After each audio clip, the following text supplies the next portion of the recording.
మీ ఏం చేస్తున్నావు? గోవా గర్జలు చేస్తుంది. గోవా గర్జల. గోవా కాదే కోవా.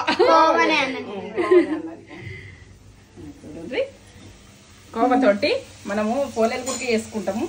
ఇక ఇట్లా కోవా తోటి గర్జలు చేసిన ఇట్లా ఎంత బాగా వచ్చింది చూడండి. ఇట్లా ఈ రకంగా బలం ఉంటుంది, పిల్లలకు కూడా తింటే మంచిది.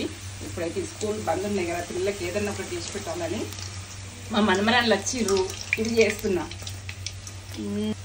ఎట్లా పుట్టలేదు చూడు, ఎంత టేస్ట్ ఉంటాయి, బాగుంటాయి. ఇవి చేసుకొని చూడు ఒకసారి, చేసుకొని వాళ్ళు మాత్రము అంత బాగుంటాయి. టేస్ట్కి అయితే ఓ లెవెల్,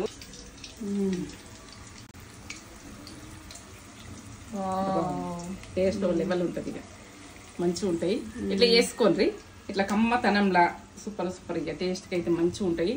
ఇక ఏంటంటే కోవా తోటి గజ్జలు మనం కుడకతో చేసుకుంటాము, ఇవన్నీతో చేసుకుంటాం కాబట్టి ఇప్పుడు నూనెతో కూడా చేసుకుంటాము, డ్రై ఫ్రూట్స్ తోటి చేసుకుంటాము. ఇప్పుడు కోవా తోటి చేసుకుంటాం.